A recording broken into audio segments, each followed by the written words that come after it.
Please put your hands together for a special guest, Zara Mahbub, Member of the Parliament from Chapai Nawabganj. আমরা জারা আপাকে ফুল দিয়ে এবং উত্তরে দিয়ে স্বাগত জানাই। জারা আপা আমাদের অনেক পুরান অতিথি ফাউন্ডেশনের জন্য। এবার উত্তরীয়। Thank you. The floor is all yours. Thank you so much. Thank you, Jeffrey. Iqbal bhai, thank you so much. Assalamu alaikum. Bismillahir Rahmanir Rahim. সবার প্রথমে সর্বকালের সর্বশ্রেষ্ঠ বাঙালি জাতির পিতার আমাদের বঙ্গবন্ধু শেখ মুজিবুর রহমান, আমাদের ৭১-এ ৩০ লাখ শহীদ, ২ লাখ মা বোনেরা এবং ১৯৫২ সালের ভাষা শহীদদের কথা স্মরণ করছি। আরও স্মরণ করছি ১৫ই আগস্টের মর্মান্তিক রাতে বেগম ফজিলাতুন্নেসা সহ বঙ্গবন্ধুর পরিবারের যারা নিহত হন এবং জাতীয় ৪ নেতাদের। আমি ইনাদের নাম দিয়ে শুরু করছি কারণ ইনাদের জন্য আমরা একটা মানচিত্র পেয়েছি। আজকে আমরা বাংলাদেশি উদ্যোক্তা, তাই না? কোন দেশি? আমরা যদি আজকে অন্য কোনো দেশের হতাম আমরা এত দূর আসতে পারতাম না। সংরক্ষিত আসনে আমার বাংলাদেশি প্রধানমন্ত্রী আমাকে একটি সুযোগ করে দিয়েছেন, বঙ্গকন্যা শেখ হাসিনা।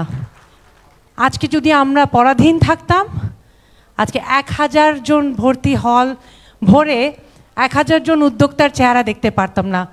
আমরা থাকতাম পরাধীন, আমরা থাকতাম চাপের সম্মুখীন।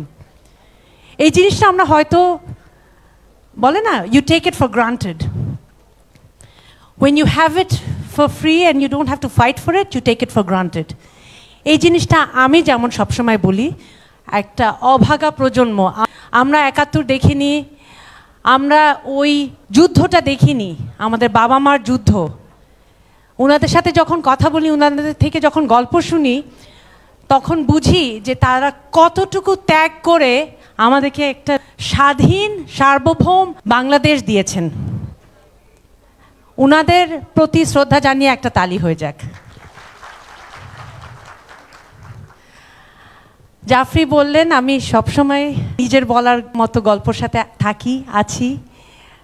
উদ্যোক্তা আমি নই, আমি চাকরিজীবী ছিলাম, কিন্তু আমি ছোটবেলা থেকে খুব ডানপিটে ছিলাম। আমার সামনে বসে আছে আমার দুজন একান্ত বন্ধু, সামি এবং রকি। তারা জানে আমি ছোটবেলায় কত দুষ্টু ছিলাম। ছেলে মেয়ে বিভেদ কখনো করিনি। আমার যদি কিছু করতে ইচ্ছা করেছে আমি করেছি। মডেলিং ১৯৯১ সালে যখন করি, বাবা মার সাপোর্ট ছিল অফকোর্স, কিন্তু অনেক বাধার সম্মুখীন হতে হয়। তখন অনেকে বলে যে মুসলমান ঘরের ভদ্র ঘরের মেয়ে টিভিতে মডেলিং করবে, অ্যাডভার্টাইজমেন্ট করবে, এটা কি হতে পারে? আমার বাবা মা বলেছেন ও করতে চাচ্ছে, ওকে করতে দেই, ও করে দেখুক কেমন লাগে। কারণ তার আগে আমি পাড়ার ফুটবল টিম আর ক্রিকেট টিমে খেলতাম, তখনও অনেক বকাবকি শুনেছি। কিন্তু আসলে আমার মনে যে জিনিসটা ছিল যে আমাকে স্থির হয়ে কয়েকটা জিনিসে ফোকাস করতে হবে। পড়ালেখা, নামাজ, রোজা, এগুলো যেমন কাভার্ড ছিল। সো পরিবারের সবাই কিন্তু বকতে গিয়েও বকতে পারতো না, কারণ আচ্ছা মেয়েটা তো পড়ালেখায় সব পাচ্ছে, ও তো ৫ ওয়াক্ত নামাজ পড়ছে, ওকে বকতে পারছি না। দুষ্টামি ঠিকই চালিয়ে যেতাম, দুষ্টামি ঠিকই করতাম, কিন্তু ওই যে রেজাল্ট দিয়ে কাভার হয়ে যেত। আমি আমার ছোটবেলার গল্প আপনাদেরকে কিছু বললাম, কারণ এখানে আমরা মহিলা আছি কতজন? প্রায় অর্ধেক। Much better than our parliament. এখানে we have 50% representation. A clap for all the ladies. আমাদের জন্য যুদ্ধটা ডাবল, তাই না? হ্যাঁ না না? কারণ আমাদেরকে আরো অনেক কিছু সামলাতে হয়। ওই দুর্গাকে 10টা হাত দিয়েছে বলে সবাই মনে করে আমাদেরকে ওই 10টা হাতে 10টা কাজ করতে হবে। আমার এখনো শুনতে হয়, মা তুমি কেন চাঁপাইনবাবগঞ্জ চলে যাচ্ছ? আচ্ছা বাবা আমার তো কাজ করতে হবে। তুমি কি করো? তুমি তো সারাদিন ওখানে ঘুরো। আমি জি বাবা। তো এখন ওদেরকে সাথে সাথে করে নিয়ে যাই যাতে দেখে সারাদিন ঘোরাঘুরিটা কাকে বলে, কি জিনিস। তো পড়ালেখার সাথে সাথে going back to my childhood, পড়ালেখার সাথে সাথে ইউনিভার্সিটিতে ঢুকলাম বেশি দূর যেতে দিবে না, থাইল্যান্ডে যেতে দিয়েছে। কিছু ব্যক্তিগত কারণ এবং আমার আব্বার অসুস্থ হয়ে যাওয়াতে আমাকে টেনে নর্থ সাউথে আবার নিয়ে আসা হলো। নর্থ সাউথে ভর্তি হলাম এবং পাশাপাশি আব্বার রেডিমেড গার্মেন্ট বিজনেসটাকে দেখা শুরু করলাম। আমি কিন্তু বুঝতাম না বিজনেসের আর রেডিমেড গার্মেন্টেরও বুঝতাম না। 1997 সাল থেকে 1998 সাল পর্যন্ত, না 96, 97, 98 আমি readymade garment buying house full time চালাই আর পড়ালেখা পাশাপাশি করি। সেটা করতে করতে হঠাৎ করে দেখা হয়ে গেল নাভিদ মাহবুবের সাথে। তিনি ঢাকায় এসেছিলেন শীতের পাখি। তাকে গিয়ে আমি বললাম যে আপনি এত বছর হয়ে গেছে, আপনাকে কেউ বিয়ে করেনি এখনও? তো উনি বললেন না, আমাকে এখনও কেউ বিয়ে করেনি, সেটা কথা ঠিক না, আমি বিয়ে করিনি। আমি বলছি থাক, বাদ দেন, আপনার আমার সাথেই বিয়ে হবে, আপনার আসলে আর কোনো উপায় নাই। তো বেচারা খুব নার্ভাস হয়ে গিয়েছিল, কিন্তু কোনো মতে এই গল্পটা ওনার ফ্যামিলির কাছে পৌঁছে যাওয়াতে সঙ্গে সঙ্গে প্রপোজাল চলে আসলো, জাস্ট টু প্রুভ যে আমি যেটা বলেছিলাম সত্যি। তো ওনার সাথে আমার বিয়ে হয়ে যায়। জুলাই মাসে আমি চলে যাই আমেরিকায়। আমেরিকায় গিয়ে দেখি রেডিমেড গার্মেন্ট ফ্যাক্টরি, গার্মেন্টসের কোনো চাকরির কোনো উপায়ই নাই মিশিগানে। তখন তিনি মিশিগানে ফোর্ড মোটর কোম্পানির ইঞ্জিনিয়ার। আমাকে বলছেন যে যারা তাহলে তুমি এখন আইটিতে সুইচ করো। আমি বললাম আমি বিবিএর স্টুডেন্ট, আমি এখন আইটিতে সুইচ করব? হ্যাঁ হ্যাঁ তুমি পারবা, এটা খুব ইজি। আমি ওয়েব ডিজাইনিং শুরু করলাম। আমি ভাল লাগলো, আগে ইউনিক্স প্রোগ্রামিং করলাম, কিন্তু ভাল লাগে নাই, খুব কঠিন মনে হয়েছে। তারপর আমি ওয়েব ডিজাইনিংয়ে চলে গেলাম।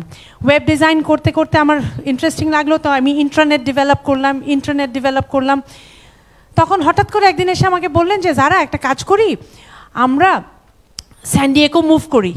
আমি বললাম move to San Diego suddenly from this cold? He said yes, Ford has a company, চলো আমরা স্যান ডিয়েগো চলে যাই। ওই যে উদ্যোক্তার রক্ত।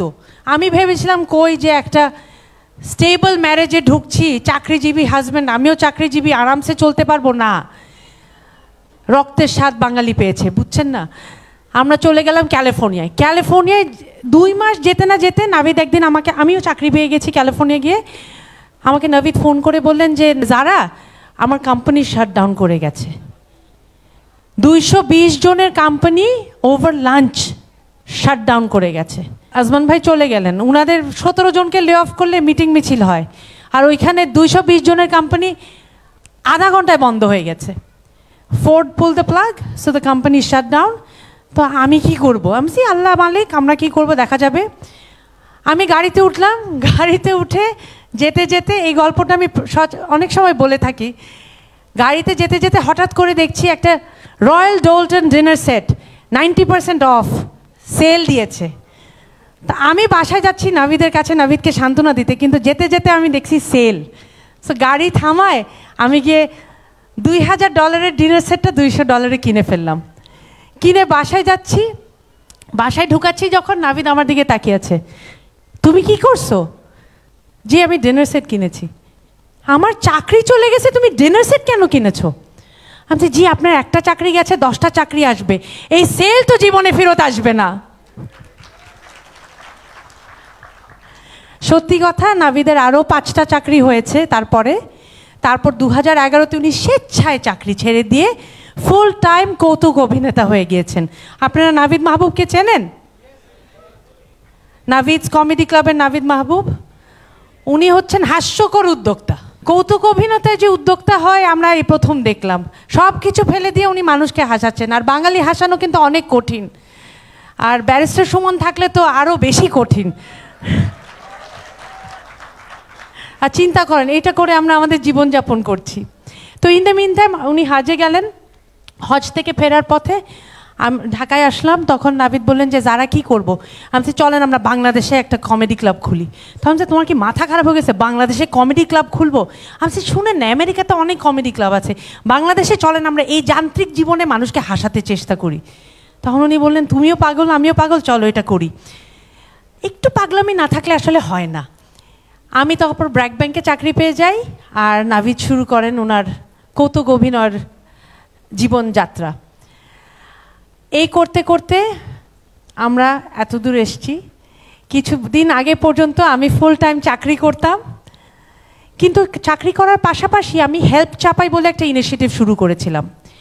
এই হেল্প চাপাইটা ছিল, আমি চাঁপাইনবাবগঞ্জে গিয়ে ঢাকা থেকে রবিনহুডের মতো ফান্ডস কালেক্ট করে আমি চাঁপাইনবাবগঞ্জে গিয়ে কোভিডের সময় থেকে শুরু করেছি আসলে।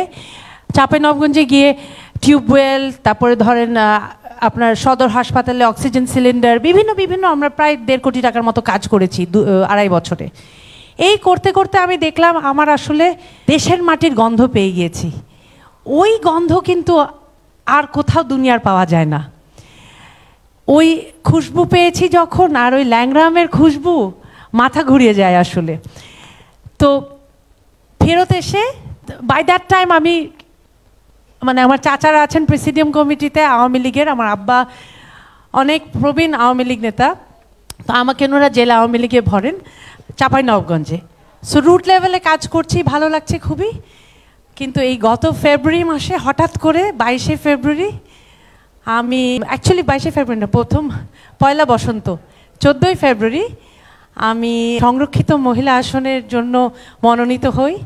এটার জন্য আমার প্রধানমন্ত্রীর প্রতি অবিরাম কৃতজ্ঞতা।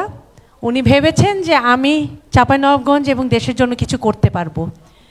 27 বছরের চাকরি জীবন থেকে হুট করে এখন আমি জনপ্রতিনিধি, এই জিনিসটা খুব আশ্চর্যকর।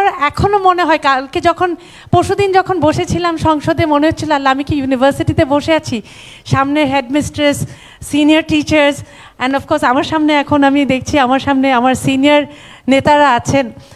It is a very very unique and new experience. একটা সুযোগ এসেছে, কিছু করতে পারবো। আশা করি সামনের বারও ইকবাল ভাই ডাকবেন নিজের বলার মতো গল্পে, আমি আশা করি নতুন কিছু বলতে পারবো। কিন্তু একটা জিনিস আপনাদেরকে আমি আজকে প্রতিজ্ঞা করতে চাই যে ইনশাল্লাহ ঠিক কাজটাই করব। সারা জীবন খুব কষ্ট করেছি, মানে কি আমি আমার জায়গা থেকে কষ্ট করেছি, সারা জীবন যুদ্ধ করেছি, মেয়েদের এবং মহিলাদের অধিকারের জন্য যুদ্ধ করেছি, ফ্যামিলিতে করেছি, চাকরিতে করেছি, ইউনিভার্সিটিতে করেছি, এখনও করব। অনেকে হয়তো বলেন, চিন্তা করেন যে আচ্ছা সংরক্ষিত আসন খুব আরামের একটা কাজ, আসলে না। যদি কিছু করে দেখাতে হয় যে কোনো জায়গার থেকে যে কেউ করে দেখাতে পারবে। আমার সামনে 1000 জন আছেন এর উদাহরণ। আপনারাই কিন্তু করে দেখাচ্ছেন, আমাদের জন্য পথ দেখিয়ে দিচ্ছেন, আমরা আপনাদের পথ অনুসরণ করছি। আর আপনারাই বিভিন্ন জেলায়, উপজেলায়, বিভিন্ন ইউনিয়ন লেভেলে আপনারাই যদি ওই একটুখানি ডিফারেন্স আর ইম্প্যাক্টটা ক্রিয়েট করেন, তাহলে এটা কিন্তু অনেক দূর যাবে। আপনাদের গল্পের সাথে আমিও একটু যোগ দেই, আমার গল্প থাকবে। আশা করি আমরা সামনে এগিয়ে যেতে পারবো শক্তিশালীভাবে, সম্মিলিতভাবে, সুন্দরভাবে। ভালো থাকবেন।